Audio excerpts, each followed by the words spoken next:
So good evening, everyone. Hello and a very warm welcome to the ICBC Annual Gala 2021. This is indeed a landmark event. We are having this after 1 year in a hybrid form. And I must thank Hotel Leela for this, for giving us the confidence to host it here. When we came to decide, I saw their board, which said, safety as never before, luxurious as ever. So I think that encouraged us to take this step and, of course, and host this event here. This past year has been difficult, to say the least. We've all had to cope with new challenges and face a new world. At ICBC, we adapted to it by learning new skills and innovative techniques to keep the communication channels open between India and Canada. We disseminated information, created awareness, addressed concerns, facilitated conversations between government to government, business to business, and most importantly, between people to people. We conducted one-on-one meetings, business meetings, and convened an agri-tech conference between India and Canada. And all along, we kept our network growing. We kept improving it and growing it because our network is our net worth. It is you who is our net worth. And today, it is thanks to the support of each and every one of you that we have traversed this journey of the last 1 year. So today, let us celebrate our association, our relationship, and our achievements over the last 1 year. I would now like to present to you our journey through a video montage. Please join me in watching this segment.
Good morning, Canada, and good evening, India. Welcome to the ICBC series of webinars that we've been having. This is an effort from ICBC to meet the challenging times. Thank you for the opportunity to be here, and thank you to the Chamber for all the work that you're doing. This crisis has been one of the most unprecedented crises ever seen before. My learnings of lockdowns is that you forget which are mornings and evenings. The team has been working 24/7, and I must say that is true for virtually everyone we know what is happening. You're one of the very active chambers in India, promoting closer economic engagement between India and Canada, and I want to convey my appreciation and thank you for your effort. Good evening, everyone in India, and good morning to all of those here in Canada as well. Nadira, thank you very much, and thank you to the ICBC for putting this together this morning. Good evening to everyone in India. Good morning to everyone in Canada. And thank you, Nadira, for this initiative. Thank you, ICBC, for putting this together.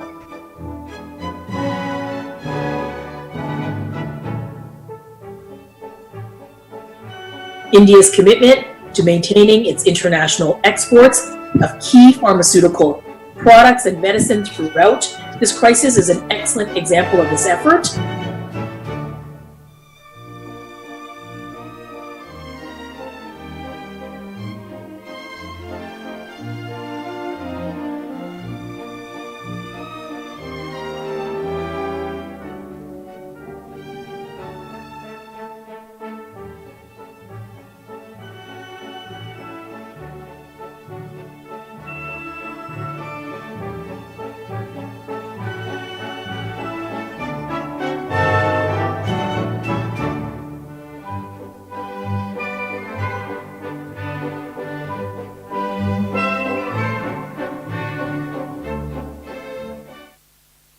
am pleased to be here with you today.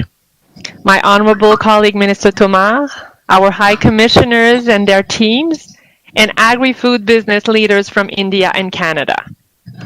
Thank you to the Indo-Canadian Business Chamber and our Trade Commissioner team for bringing us together today. Indo-Canadian business chamber, CII और भारत के विदेश मंत्रालय द्वारा आयोजित Bharat Canada agritech seminar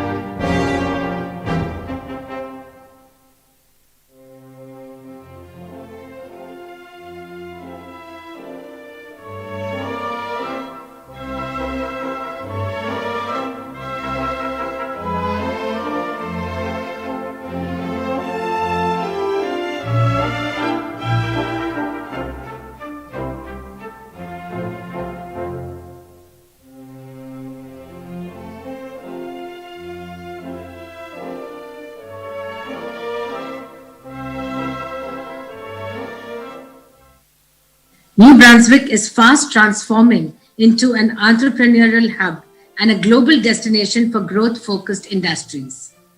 We at ICBC are very excited to be their partners for better visibility in India and to give the ONB team a competitive edge with our knowledge and information.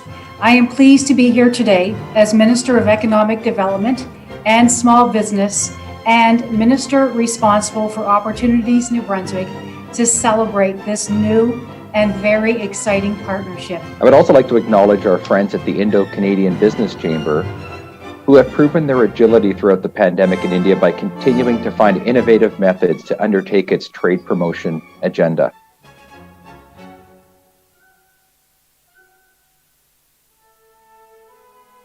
The Indo-Canadian Business Chamber does a terrific job every single year putting on this convention, so congratulations.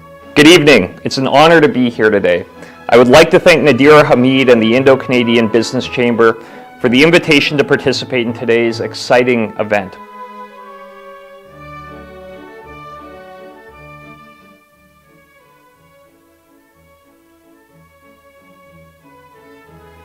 Ladies and gentlemen, I am absolutely honored to present to you the Prime Minister of Canada, Mr. Justin Trudeau. Hello everyone, bonjour à tous, and welcome to the ICBC Annual National Convention. For the past decade, the Indo-Canadian Business Chamber has been dedicated to promoting a strong trading relationship between Canada and India. Your work has contributed to increased bilateral trade between our two countries, and by bringing us all together today, you're helping further new opportunities for our businesses and our people.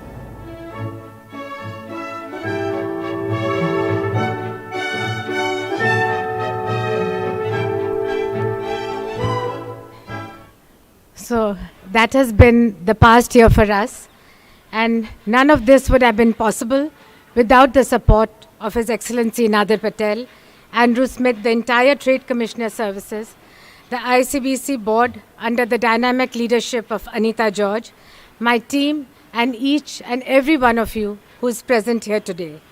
And tonight, as I said, we celebrate you and our association together. I'd like to make a special mention of our sponsors who have supported us in bringing this event together.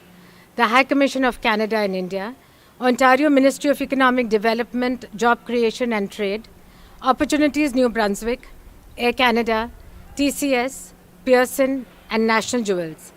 I'd like to mention our partnership with New Brunswick, who is going to open the office here shortly. And I'd also like to mention that the Government of Saskatchewan's India office is now officially open, and welcome Mr. Victor Lee, Managing Director, who has joined us virtually. And now, for a very special part of this evening, and I would like to invite His Excellency Nadir Patel to introduce a very distinguished guest for this evening. Over to you, Nadir.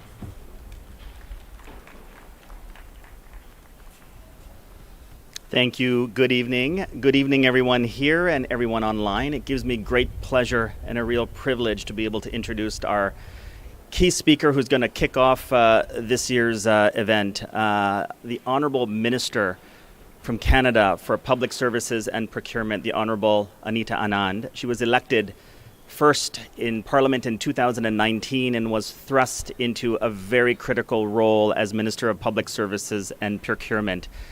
And I just wanted to briefly just say a word about the minister. I've had the privilege of working with many ministers over the year, and I would say this has been an incredible opportunity for us to have, like many of you and like me, yet another ambassador for the Canada-India relationship. She has been working tirelessly over the past year to lead a number of elements of Canada's response to the pandemic, whether it's procurement of PPE, and most recently, a significant leadership role in procurement of vaccines.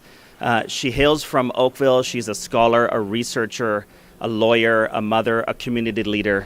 But most importantly, she is somebody who is contributing to Canada's response and the world response to addressing the pandemic, saving lives, and working tirelessly with many of us here in India, as well as other places around the world, to really bring together something very special for Canada in addressing and combating the pandemic. I would say she represents the best fabric of Canadian society. We're very, very honored to have her in this leadership role, and we're very honored to have her say a few words this morning in Canada for this event for ICBC. So please join me in welcoming Honourable Minister Anita Anand. Thank you.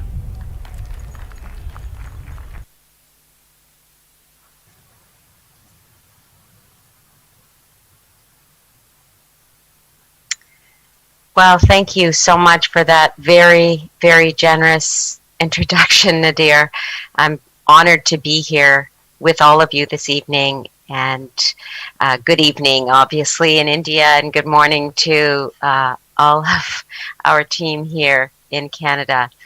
Bonsoir tout le monde. Namaste. Namaskar. It's a true honor to be able to speak with you this evening. It is true that this event for us is virtual, and a very large part of me wishes that I was with you in India and celebrating with you in person. But notwithstanding that, the high level of interest in this event is a clear indicator of the dynamism and the ambition that characterizes the Canada-India partnership. And I am so pleased to be able to participate in this partnership and to be at the table with all of you in terms of continuing to grow a very, very important relationship between Canada and India. While COVID-19 has created unprecedented global challenges, it has also shown us the critical importance and the critical value of strong cooperation between our two countries. Over the past 12 months, this cooperation has enabled us to keep vital supply chains open, to safely repatriate tens of thousands of our citizens, and to concretely advance the global fight against COVID-19. Specifically, I would very much like to highlight the tremendous collaboration that we have achieved on COVID-19 vaccines. It was my pleasure to welcome the first shipment of 500,000 Covishield vaccine doses from the Serum Institute of India to Canada earlier this month. It was a true honor for me as an Indo-Canadian woman myself to be there with those doses and to recognize the impact that India and the Serum Institute are having on the global fight against COVID-19. I would like to express my thanks to the Government of India and His Excellency Ajay Bisaria for your support in this successful collaboration. Canada and India have the opportunity to build upon our strategic partnership, to position both our countries to emerge from this pandemic stronger and more resilient. It is important, and indeed more important than ever, for us to reinforce our collaboration to meet the challenges of today and tomorrow. The Canada-India bond is strong. even in my riding of Oakville, Ontario, where I attend mandir regularly, or at least I did pre-pandemic. Now, of course, many of us have puja in our own homes and light our diyas and pray to make sure that this pandemic will one day come to an end. And many Canadians across this country, including the residents of my community of Oakville, were in India just a year ago at the beginning of this pandemic and amidst global shutdowns. Thanks to the tireless work of the High Commission staff from both the Indian and Canadian missions, thousands of Indo-Canadian families were reunited. And I would like to take a moment and thank His Excellency Nadir Patel, not only for that very generous introduction, but for his work, and indeed the Foreign Service team at the Canadian High Commission for their dedication during these difficult times. Not only in terms of our negotiations during the deal with the Serum Institute, but also in terms of the work to repatriate Canadians and to continue to build our ties between our two countries. Canadians are very proud of the work that you are doing.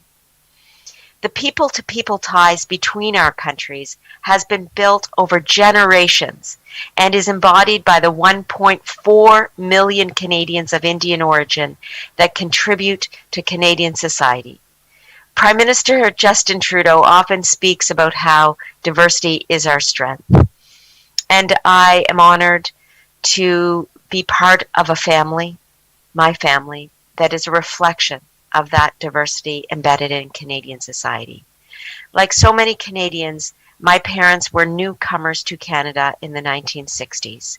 They met in Ireland, where my mother was at medical school in Dublin. They were married in England. They lived in India and Nigeria before immigrating to a very small town called Kentville, Nova Scotia.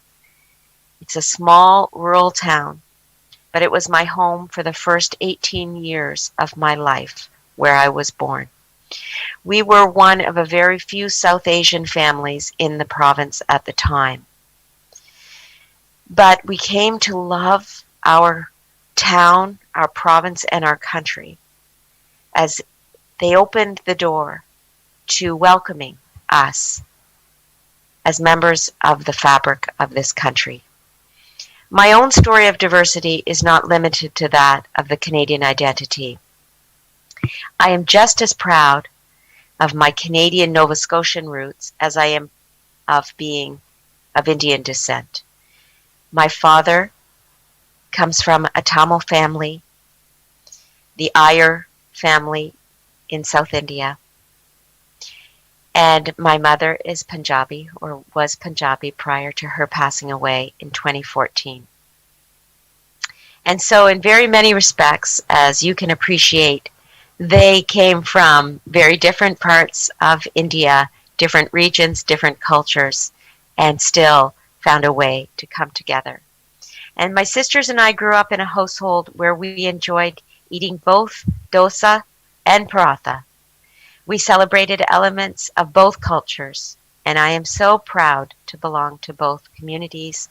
I have relatives all over India now, and I can't wait till the pandemic is over and I can come back and see you all as well as my own family.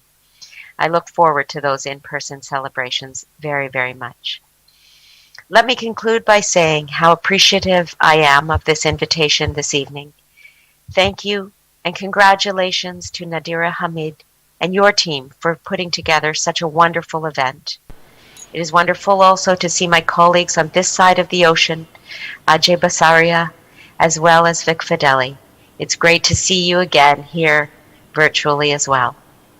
Thank you so much again for being here, for strengthening the bonds between Canada and India and our business communities, and supporting the strong relations between our countries as a whole.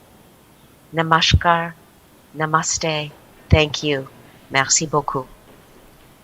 Thank you so much. Thank you, Minister, for your valuable remarks. We are indeed honored that you participated in our evening today. And, really would like to thank you once again. And we're looking forward to welcoming you in person. Hopefully at the next gala, you might be amongst us. And while we would welcome you and would be very happy if you stayed on for the next segment and heard the High Commissioner speak, but we understand your busy schedule, so we will leave it to you whether you would like to join us or whether you would like to leave as per your availability and convenience. I'm going to stay for as long as I can. It's such an honor to be here. I just wish we were eating pakoras together in person. But we'll have to do that next time. Thank you. But thank you so much for having me. So that's a promise. So the next time you're here, pakoras and tea for sure. So on that note, let me get back to the formal part of the program. And just want to say today is the 7th ICBC Annual Gala, and today we celebrate the 7-year tenure of His Excellency Nadir Patel. Nadir, if you remember, the first ICBC Gala was held when you first arrived in India. And there have been many milestones in the India-Canada corridor since then.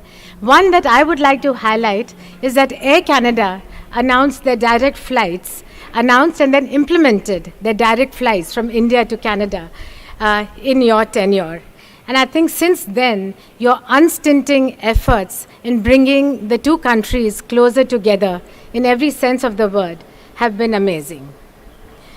So I would like to also say that apart from being a prime champion for the trade-related initiatives, as we all know, the growth trajectory of the Indo-Canadian trade has been astounding. He has also been a steadfast champion of Canadian values, including human rights, gender equality, media freedom, environment, and diversity and inclusion. A true ambassador with exceptional interpersonal skills. Please join me in welcoming His Excellency Nadir Patel, High Commissioner of Canada to India.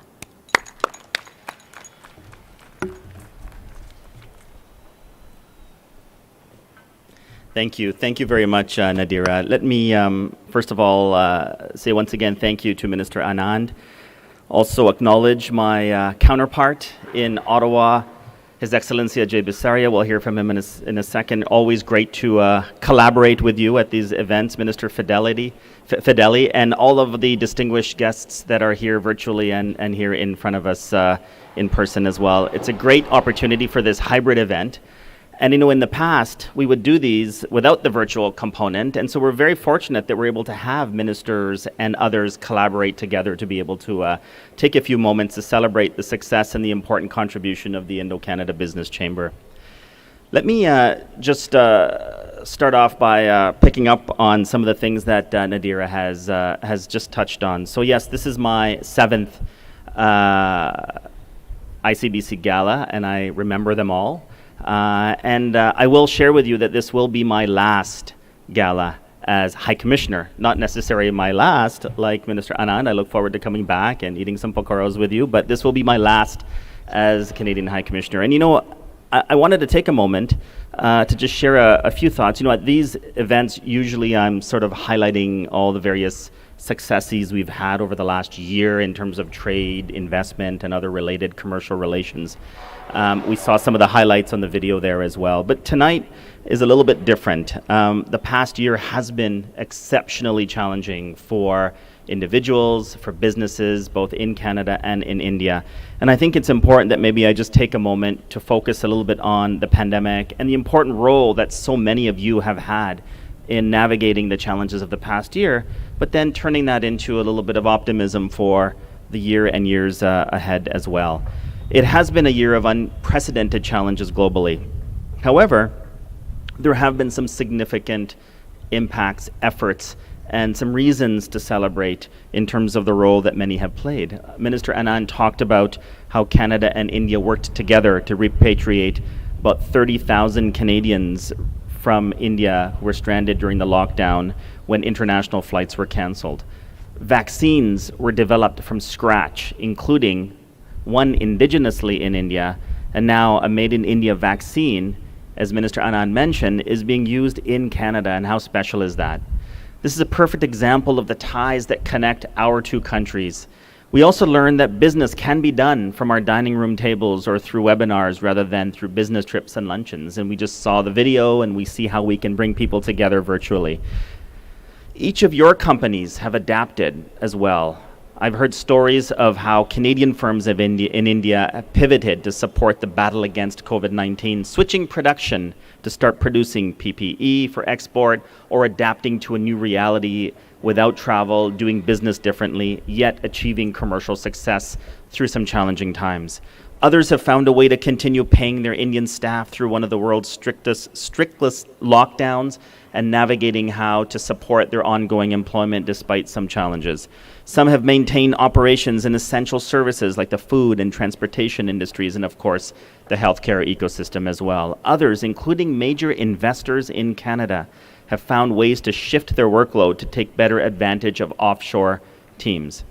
Now, it's important to recognize that there's been one constant throughout some of those successes, and that's the very, very important role that business chambers in Canada and in India play in helping navigate some of these challenges, and the Indo-Canada Business Chamber is among those prominent leaders. ICBC continued to maintain contact with many Canadian exporters and Indian investors throughout the lockdown, when travel was impossible, building people-to-people connections that are the foundation of business ties.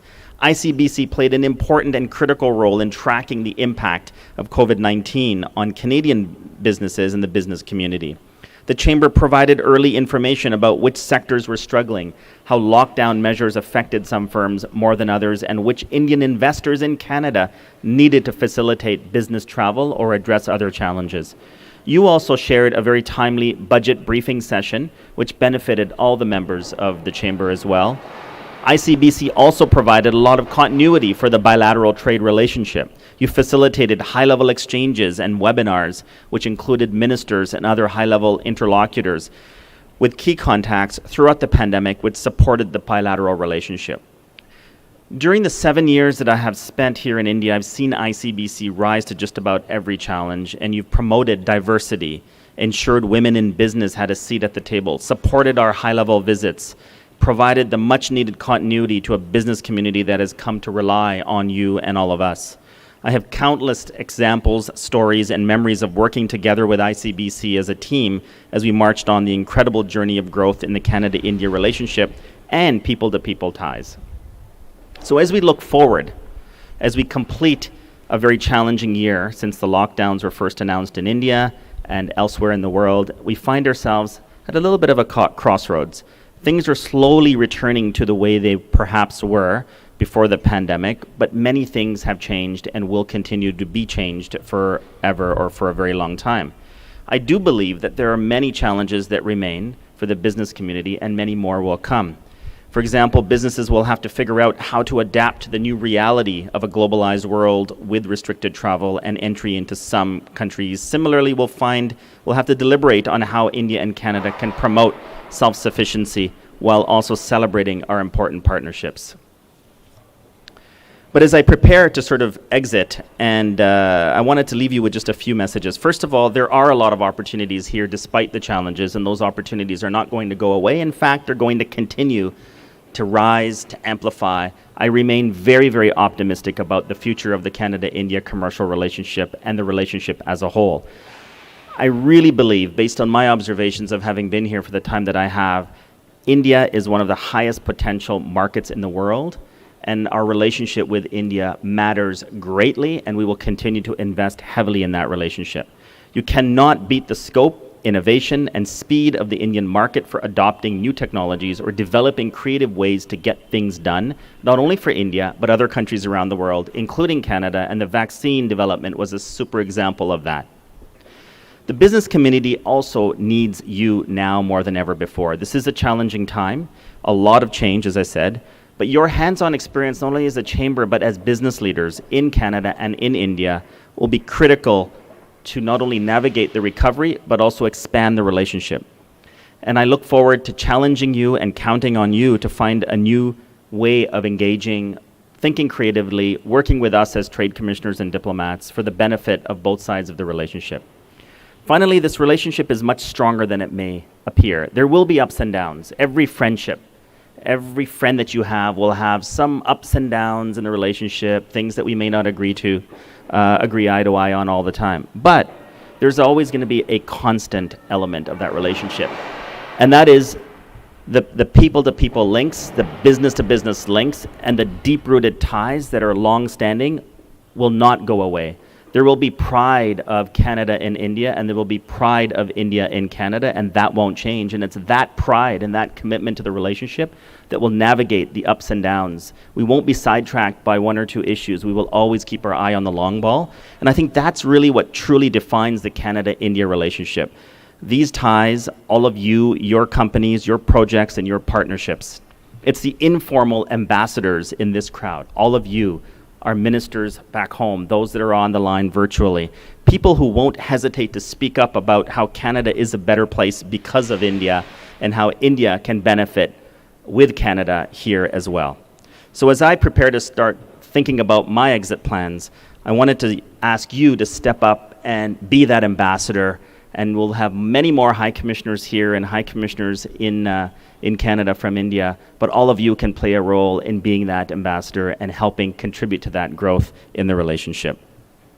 Keep telling the story of the relationship, keep building these ties, keep fighting for the ongoing growth of this relationship, because it matters to all of us here in India, it matters to all of us in Canada, and in the long run, I think we're all better for it. We can do much, much more together as two countries than we can if we go it alone individually. And we've seen that through many examples over the past year with respect to the pandemic. I wanted to close off with just a couple of brief comments. First of all, Nadira mentioned flights. So I've been very, very fortunate that I think the first month of my arrival, we announced the first Air Canada flight between Delhi and Toronto. It had nothing to do with me, I'm sure, but I was very glad to be part of it.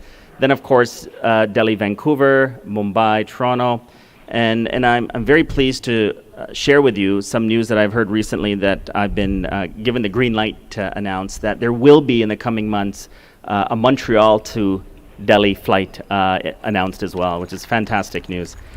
So as I prepare to exit, it's really special to be able to be a part of these links, because that's what brings countries closer together. And of course, Air India is also flying to Canada as well, and so those links are really critical. And when the recovery happens and travel opens up again, I can see a lot of reason to celebrate in person. I wanted to share with you that my last day as High Commissioner will be May 31st, so just over 2 months. We will have an opportunity to share some messaging in terms of observations from the last several years, the growth in the relationship, where we came from, where we're at, and where we think we're going to go. There will be an opportunity to see some of you and wish you well. But the reality is my roots and those of Jennifer, who's here with me this evening as well, I'm very happy that she was able to join, are not going to end here. You know, we will have a long-standing commitment to India. It won't go away. We had 2 kids that were born here. We've lived here for a long time, and people ask me, what was the best part of your time in India? And by far, it's a very easy answer. It's the people. And so we don't really feel like we're saying goodbye. Yes, it's a farewell, but we will stay connected to India forever, and we will be lifelong ambassadors of the Canada-India relationship. And a big part of that are the chambers. ICBC, these events have been absolutely fantastic and critical, and you've contributed to the growth in the relationship. So with that being said, thank you so much for listening, for joining this evening, this morning, and we look forward to this being another example of many opportunities to grow the relationship even further. Thank you very much.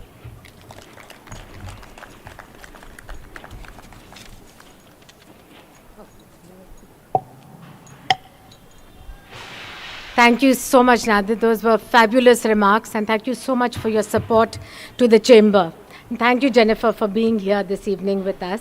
Nadir, you have been a true ambassador, and your shoes are going to be very hard to fill. And I'm sure each one of us here realizes that. And your association with us is not going to end. We will continue to be, the story will go on, our journey will continue.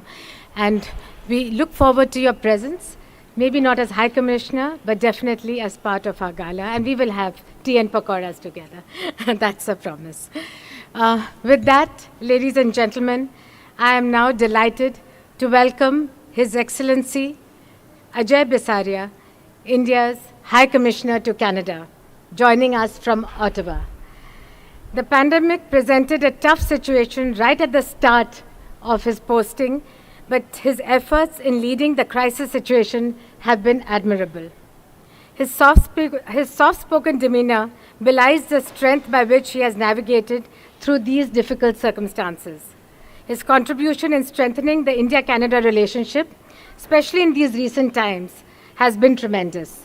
For the Chamber, he has encouraged and motivated us, and we continue to count on his support as we move ahead. Mr. Bisaria, I welcome you to the ICBC Annual Gala, and over to you for your remarks. Thank you very much. Thank you, Nadira. Honorable Ministers, Anita, Anand and Vic Fedeli here in my time zone in Canada. Very good morning to you. I'm in Ottawa in about minus 10 degrees, and I really envy all of you at the Leela in Delhi, where I think the temperature will be a little different. But very warm greetings also to my counterpart and friend, His Excellency Nadir Patel. Thank you for such warm words. We would have liked Nadir to be here much longer, but he's got the 7-year itch and he wants to leave. But thank you so much for this stellar role you've played in over these years of being Canada's face in India. So it's so wonderful to have you here. Very good evening to all friends watching in India online and those present at the hotel at Leela. And it's a delight to be part of this celebration, this conversation today. Let me start by congratulating the Indo-Canada Business Chamber for this stellar role you have played over the last 1 year in these very tough conditions. I think the gala that you have today is evidence of the kind of innovative approach that you adopted, the fact that we moved to a semi-normal sort of situation, but you have innovated to deal with it. There are many positives that we are carrying from pandemic times, and we are proud of that. Hybrid events, I think, is one of them. They're here to stay, where we in Canada can join all of you celebrating in India, but of course minus the pakoras, which remain something that we need to do when we get there. It's been a tough year, and I want to really recognize the tenacity with which ICBC went about its professional business in dealing with companies, in dealing with the pandemic situation, but more than that, in talking and having conversations about the post-pandemic resurgence and the opportunities that arose in that resurgence. And I really do appreciate the fact that you've been smart, you've been focused, you've been creative, you've been innovative in moving towards a more layered understanding of the India-Canada partnership, in moving to specific sectors, and in moving to provinces and taking the conversations to the states and the provinces. So I think that is something that we see as a huge opportunity, the fact that the provinces and the states, and I'm delighted that Minister Vic Fedeli is here, are part of giving that special layer of depth to the India-Canada partnership. As Nadir said, the India-Canada relations are in a very good space right now. We have had multiple conversations at multiple levels, but certainly a very important conversation between the two prime ministers on the 10th of February, after which within 3 weeks, we had the first consignment of vaccines made by the Serum Institute of India, which were here. And I had the pleasure of accompanying Minister Anita, Anand to Toronto to receive this first consignment. And I'm delighted to see on social media that several friends are tweeting and talking about the Indian vaccines, the India-made vaccines getting into Canadian arms. So I think that symbolizes a very strong aspect of this relationship and of its potential. Over the last year, the two prime ministers have had conversations on more than 3 occasions on issues related to the pandemic, but also to vaccines, to public health. And we've replicated that conversation at multiple levels. So we are talking, we are even in discussion with some of the provinces on the possibility of vaccines being manufactured with Indian expertise in Canada. So these are, again, promising conversations for the future, and we hope they lead us somewhere. The partnership in economic terms has been very strong. Over Nadir's tenure, we've seen investments, particularly from the institutional investment, the public investment go up from $5 billion to levels of more than $50 to $60 billion. And I think that is a huge achievement. In 2020, a pandemic year, we had an economic exchange that totaled more than $100 billion if you count trade, investment, remittances. And we have a situation even in 2021 where the first unicorn to come out of India has a Canadian helping hand. So Fairfax has supported Digit Insurance, which is really the first unicorn to come out of India in 2021. So I think this is a relationship moving into a very positive space. We have had a great deal of capital investment in India, which has risen dramatically. This is patient capital. We have from India a great deal of high quality human capital coming into Canada on almost every metric. India is number one, whether you're talking of tourists or you're talking of students or you're talking of workers or permanent residents. So I think both ways we have high quality capital flowing, and this is in both directions a very, very patient and very long-term investment.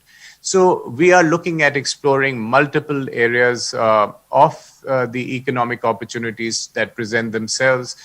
We have been working with the ICBC, but I would just name a few of the promising opportunities in agricultural technology, in medical technology, in AI, in digital, and now also in the startup sector, because we have a recent report saying that there are about 100 unicorns that have developed recently in India. They are powering up the Indian economy. They are leading us to the promise of that double-digit growth as early as this year and then sustained over the next decade. But we have more innovation coming up in India and an ecosystem that supports it. And from Canada, we have the technology available, we have the bridges available, and this is the direction which we should move in. But thank you so much, ICBC, for making me part of this celebration, and all the very best for you for this coming year, which will certainly be way better than the last year. Thank you very much. Namaskar. Mr. Bisaria, hopefully, yes, this next year should be better, and we look forward to continuing working with you and the High Commission of India in Canada. And thank you for pointing out those opportunities. We will definitely focus on that for the coming year. With that, I would now like to welcome Honorable Vic Fedeli, Minister of Economic Development, Job Creation and Trade from the Government of Ontario. Thank you very much, Nadira, and it's great to see you, High Commissioner Bisaria and High Commissioner Patel.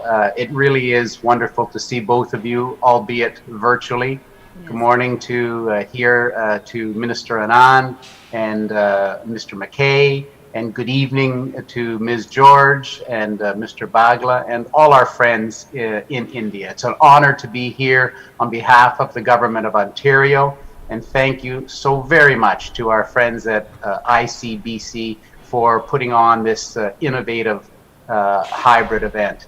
Again, Nadira, thank you so much for you and your team for all that you do year-round to strengthen the ties between Ontario and India. And I want in on those pakoras, by the way. I can't wait to get back to India. You know that you have a partner when it comes to increasing collaboration. Now, earlier at the beginning, there was the video and somebody was commenting about working 24/7, 365. And that's why here we really look forward to Friday, because that means there's only 2 business days left in the week. That seems to be the way COVID is taking our lives over. But Nadira and all, fostering the India-Ontario trade and economic relationship has been one of our absolute top priorities. Just a few months ago, we took Ontario's Open for Business message to India during our first ever comprehensive virtual trade mission. 13 Ontario tech companies joined us to participate, and we had over 100 meetings with industry leaders while attending the India Mobile Congress. Our mission resulted in new agreements, partnerships, and investments between India and Ontario. For example, we met with an Indian packaging company, Pack Universe International. The company announced they're investing $6 million for their first phase of construction to build a state-of-the-art manufacturing facility here in Ontario. And an Indian auto parts manufacturer, Plastic Component Industries, PCI, also had really big news. They announced that they will be opening their very first international facility right here in Ontario with an investment of $4 million in the project, creating 80 jobs over the next 3 years. And those are just 2 great outcomes from this virtual mission. It shows that it can be done virtually, but it really will be great to join all of you in person and meet face to face again. But the global community and the global economy still face many challenges from the pandemic. Now, more than ever, we need to work together for our citizens and our economies. And what better example than the recently announced partnership between Ontario-based Verity Pharmaceuticals and India's Serum Institute, which is expected to bring 2 million doses of AstraZeneca's Covishield vaccine to Canada. You heard others speak of already today. So thank you to our partners in India and to High Commissioner Patel and your team for all your efforts to make this a reality. With the development of vaccines, there's now a light at the end of the tunnel. This has inspired us to double down on finding opportunities to increase trade and investment, to leverage our strengths between Ontario and India. And that's why we've established Invest Ontario, which is a new investment agency that is designed to position our province as a key destination for your investment. We are a one-stop shop for targeting investors with an initial focus on advanced manufacturing, life sciences, and technology.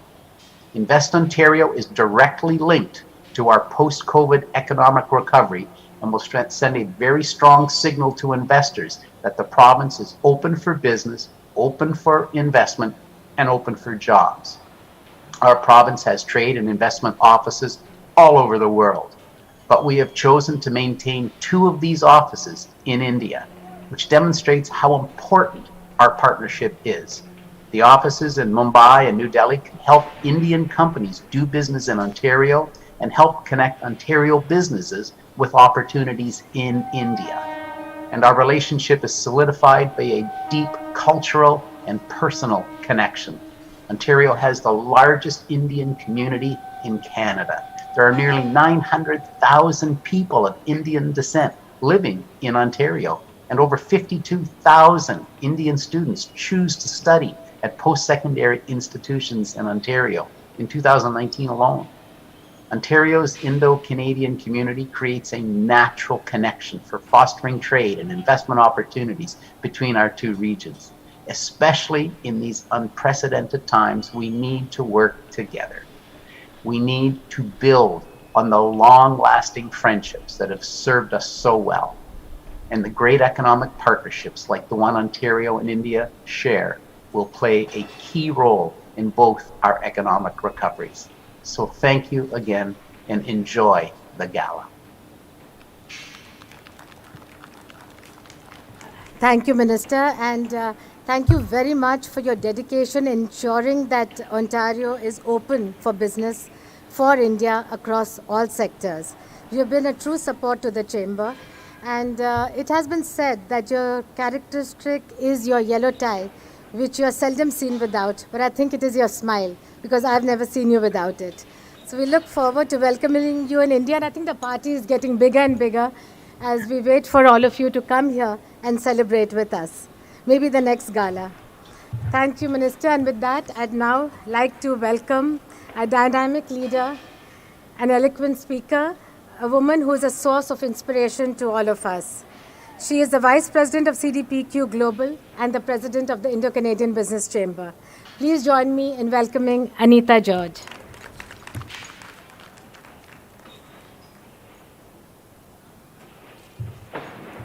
Good evening, everybody here, and good morning to all our friends from Canada. This is really, for me, a momentous occasion because I think this is the first time in a year and a half that I'm stepping out into a public function, and I would do this really for this very special occasion. I have to say that it has been a very tumultuous year with multiple lockdowns and reopenings. What has really struck us is that despite all of this, because of the great support of our two extraordinary High Commissioners, His Excellency Nadir Patel, Jennifer, and His Excellency Ajay Bisaria, we have actually benefited, and I would say we've come even closer together as two nations, two business communities, and helped to build both trade as well as investment and economic relationships between our two countries. I would really also like to commend Nadira and her wonderful team who are here, who has made it so easy for all of us as businesses in terms of finding our way, in terms of making sure that we take advantage of the connections between the two countries, Canada and India. Today, actually, if the folks in Canada are wondering about the sound effects coming through, this is really the sweet sound of economic activity. And behind us is a construction site. And I was sitting here and thinking, another sign that things are looking up. We are seeing our two economies slowly but surely coming back to life. I am pleased to present the next segment of this wonderful program, to introduce the two premier investment institutions in our two countries, Invest India and Invest in Canada. I don't know if Mr. Deepak Bagla is here. Welcome, Deepak. A very warm welcome. And a very warm welcome to Mr. Ian McKay, the CEO of Invest in Canada. I think the work of these two premier investment promotion institutions in India and Canada has also served our two countries in terms of welcoming foreign direct investments, as well as Indian and Canadian businesses have benefited tremendously from these institutions. I, for one, can vouch as Caisse de dépôt Placement du Québec, Canada's second largest pension fund, that every time I face an issue, I have gone to Deepak and his team and said, help us sort this out. And they've always been there for us. And I'm sure for the Indian businesses in Canada, Invest Canada has done the same. So let me start by introducing both these gentlemen. Deepak Bagla is the CEO of Invest India. He has a professional career of over 3 decades, starting with the World Bank in Washington, D.C. In 1989, he joined Citibank Global Corporate and Investment Banking team and held several responsibilities across Europe, Africa, Asia, and Australia. In 2007, he joined private equity to start an India-dedicated fund for core infrastructure.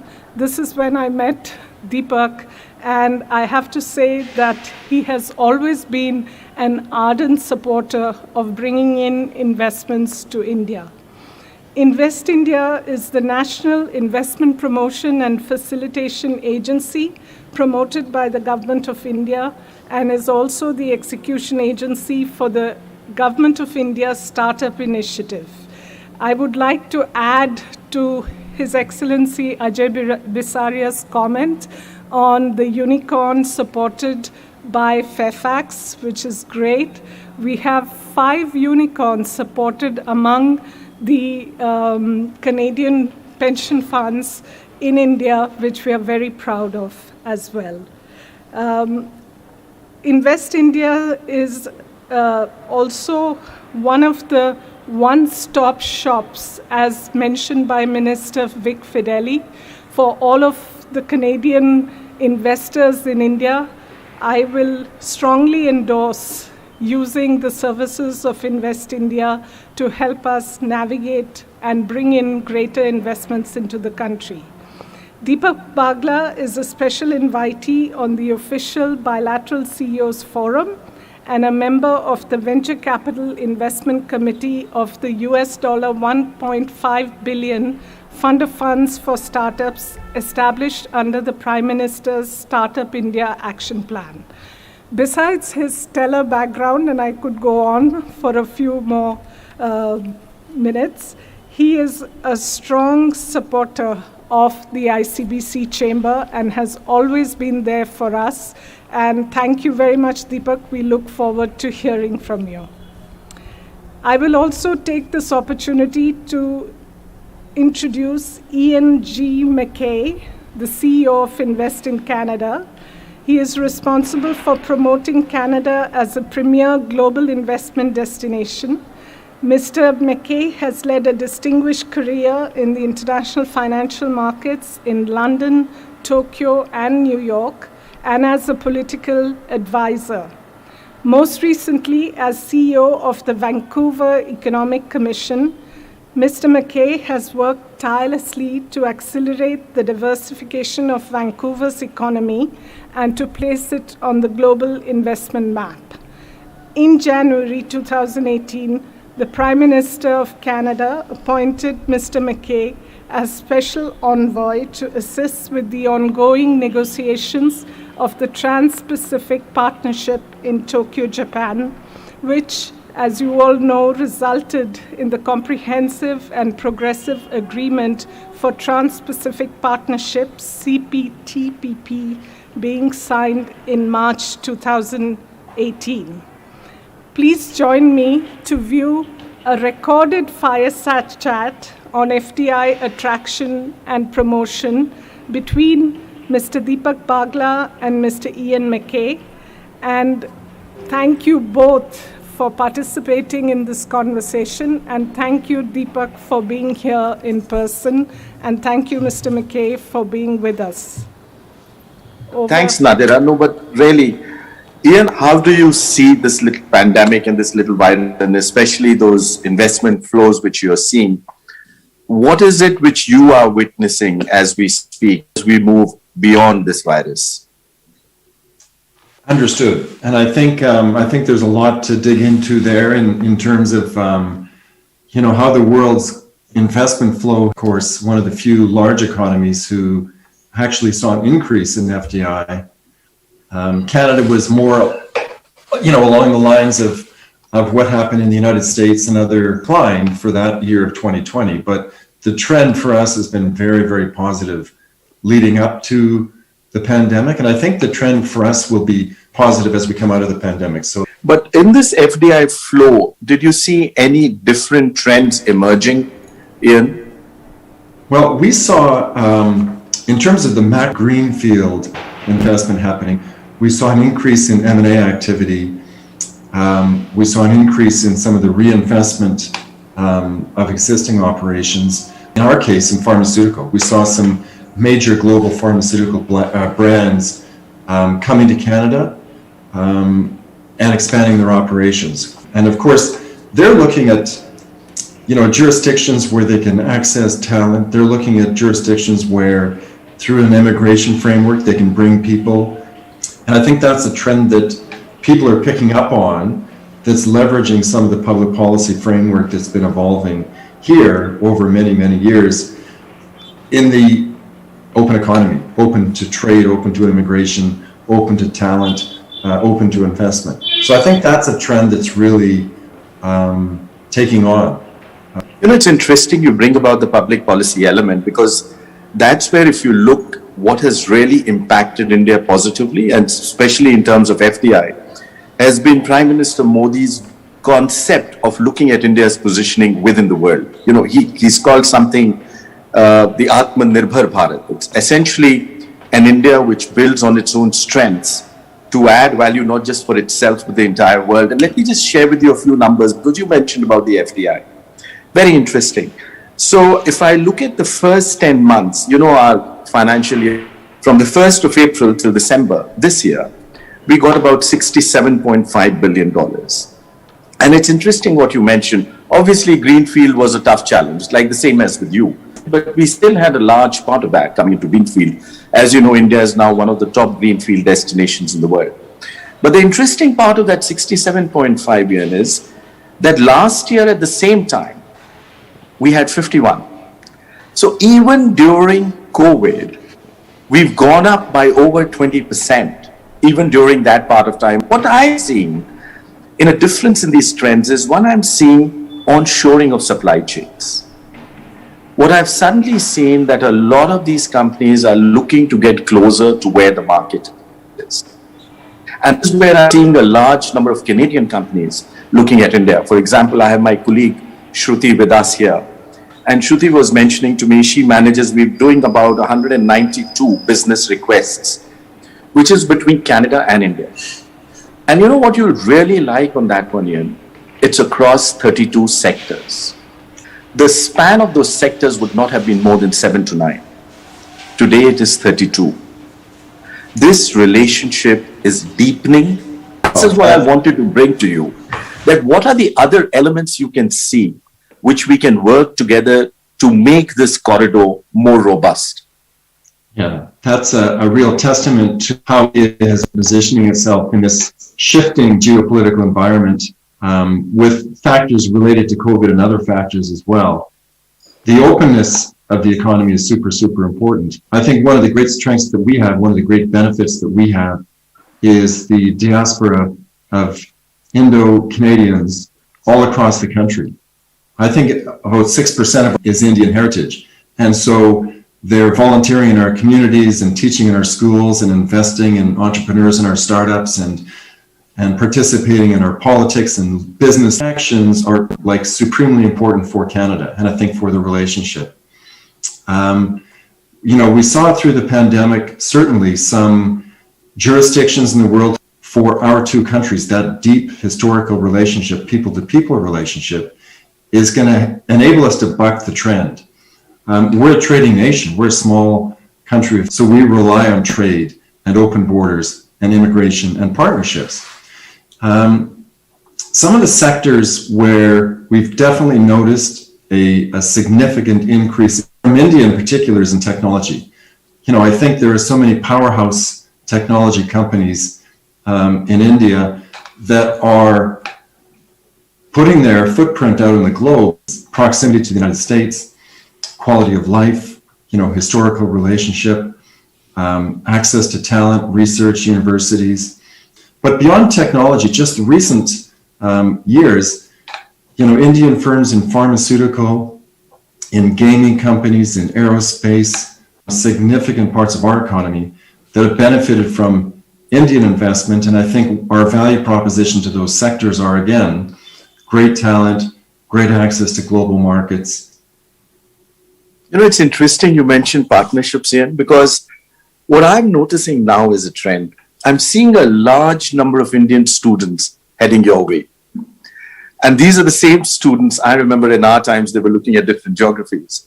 But obviously, you're going to see a large number of that happening. And this is one of those relationships which we have where all the three pillars are very strong. The people to people you rightfully mentioned, one of the strongest pillars, I think, which will get this corridor more robust. But the other two, government to government, and very interestingly, business to business. That one is really strengthening. And two elements to that which I'm witnessing now taking on a large momentum. One is innovation and startup. In fact, just about a few weeks ago, we've launched a startup challenge with one of your business schools in Canada. In fact, my team has just done that on Startup India. And they had, I think, over 600 applications already for startups wanting to do that.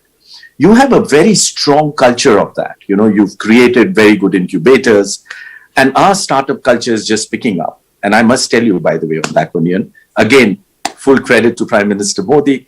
We launched Startup India. We're much younger than you are, and there's much to learn from you on that front. We launched it just in 2016. So we're 5 years away from when we launched it. But startup now in India we are number 3 in the world in number of unicorns. We are number 2 in the world in number of startups. And now we are number 1 in the world with new startups adding every day. So I think with the sectors which you mentioned on pharmaceutical, IT, agriculture, those are indeed picking up. But these two new pillars which I'm seeing, which will get far stronger as we move out of this virus, is going to be a very strong cementing force. And don't forget, now what we are seeing, and thank you for that, capital does flow where it is well accepted, where it is respected, and where it gets a return. And we are seeing a lot of your financial capital cementing this partnership further, where it is I working. couldn't agree more. There's almost a supply chain of relationships that's important. And you talked about the students. It starts with students and cultural and student exchanges, business exchanges, government to government exchanges. Last 2019, Canada had a record 600,000 international students coming to our country to work in universities all across the country. The number one source, of course, of those students was India. And what's different now than it was even 5 years ago is that if those students decide they want to stay and get a job or start a company, the government of Canada has really fast-tracked their ability to transition from a student visa to permanent residency or a work visa. And where in the past we would have these students come to our country and enrich our universities, often they'd have to go home very quickly because we didn't have a visa process to accommodate it. And I think successive governments in Canada have done a great job to facilitate their ability to stay here and to contribute to startups, to investment funds, to multinationals who are existing in Canada. And I think that's been a significant boost for us, because if we look to the future of how our economy is going to grow, we need global talent, because we're going to be building companies, we hope, that are helping to tackle the challenges of the 21st century economy.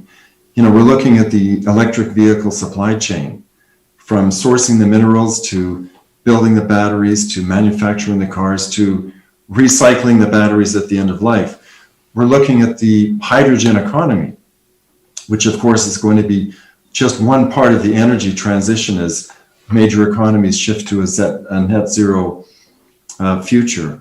And so I think Canada has some great advantages to spur on the development of those sectors, but we can't do it without the richness of talent and academia and entrepreneurship that comes from all over the world. India has been the biggest source on the student front to help us on that path. It's really nice to hear that, Ian, because, I also firmly believe, and so does our government here, which is what I see, that partnership is the keystone to make it happen and to go forward. And, I was just seeing the statistics this morning. Even though we are trying to heal ourselves with those vaccines, India has exported vaccines to over 71 countries already, even during the midst of all this. So that is, I think, a strong message from our government and our Prime Minister on how important openness and partnership is for us to work together and where we can take it happen. But let me ask you a question. If you had to do one thing which you would suggest to take this relationship to the next level, what would that be? Well, I would certainly encourage Canadian businesses, Canadian entrepreneurs, Canadian investors to look at what is coming to Canada from India, because it has been significant. Look at the sectors where we're being recognized as having strengths and try to turn the tables on that and say, let us as Canadians deepen that relationship by building a presence in India. You know, we have some phenomenal financial services companies, agricultural companies, technology companies, new economy companies who are starting to be a little more aggressive by expanding their global footprint. And I think if we look at the probability of a mutual relationship with what's coming inbound from India to leverage that and expand their footprint, I know that's something that the Indo-Canadian Business Chamber really working very hard on with their membership and trying to raise the profile of the opportunities that are coming through this inbound trade and investment. It's a lot of work. You know, Canada has been historically so reliant upon our proximity and our relationship in the North American context.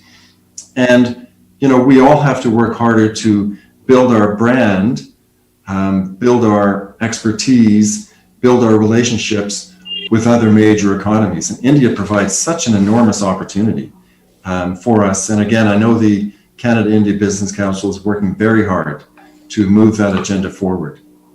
No, I have to give full compliments to Nadira and the ICBC for the amazing work they are doing on this one. That's excellent. And, you know, Ian, it is so complementary when you look at this relationship.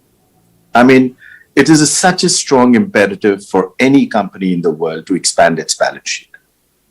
And today, India is sitting on the threshold of being the largest single opportunity as a market opportunity, and also the fastest growing large economy on the planet.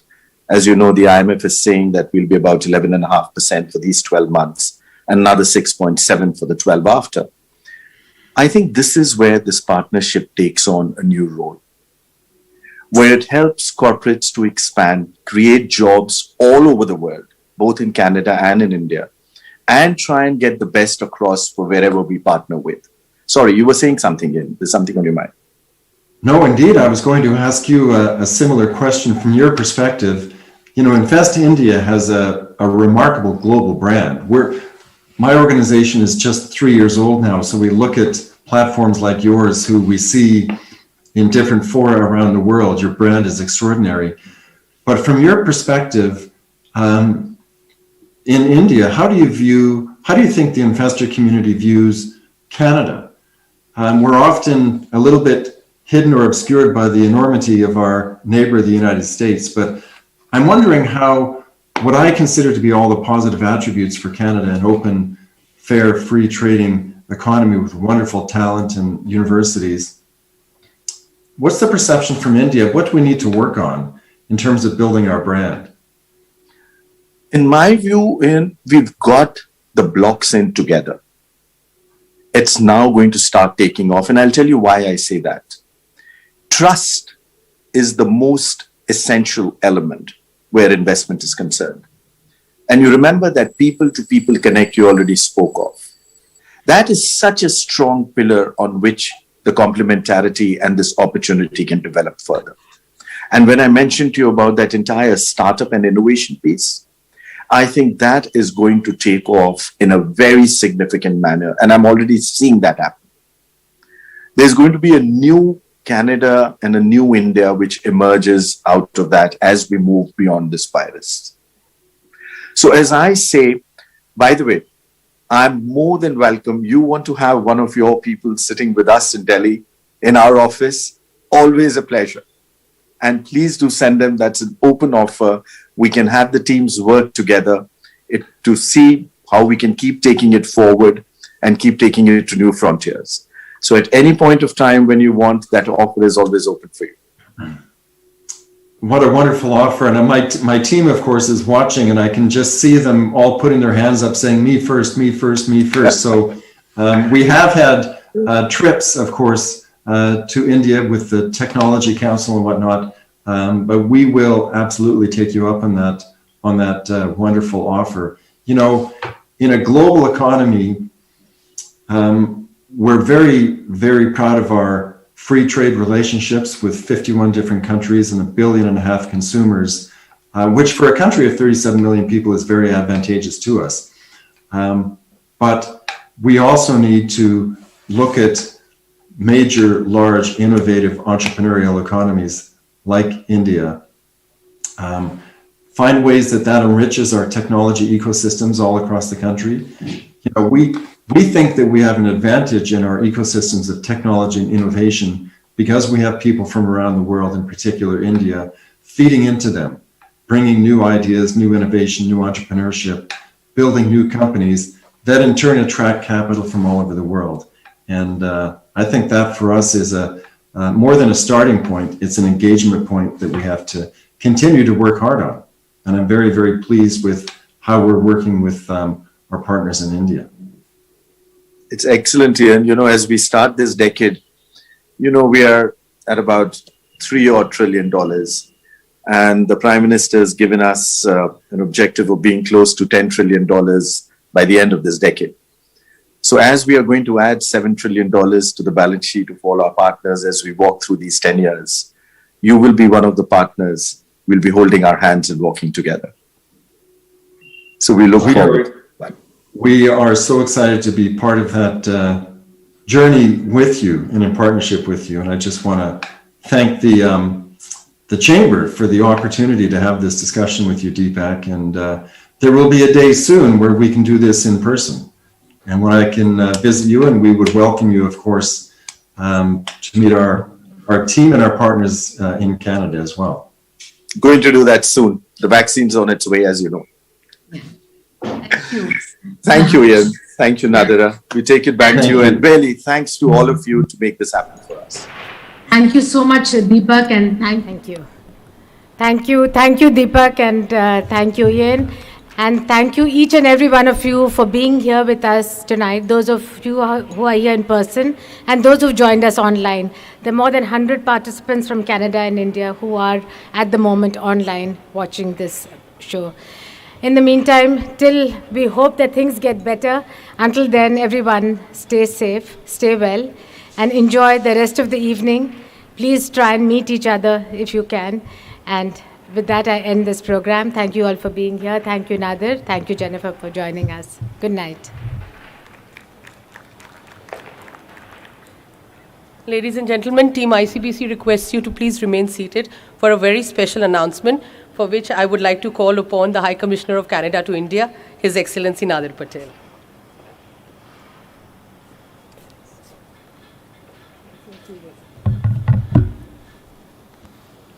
Well, just a little bit of a fun thing to close the evening for those that are still with us online, and of course those that are here. I think one thing that we've seen tonight is the very, very important role that ICBC plays in advancing the Canada-India relationship. And that wouldn't happen without an extremely strong team. So a huge round of applause to all of the team from ICBC. And of course, that team's leadership is absolutely critical in navigating the growth in this relationship. And I'm very, very honored on behalf of all the members of ICBC and the entire board to acknowledge that Nadira has completed 10 years as CEO of ICBC. And so I'm just going to ask President Anita to come and present this with me. It's a plaque acknowledging 10 years of leadership as CEO for Nadira. Congratulations, and thank you so much from the bottom of our hearts for all the work that you've done. Thank you. Thank you so much. This is wonderful. Yes. I don't know. Barry? Thank you. This is indeed a lovely. And Saurabh, yes.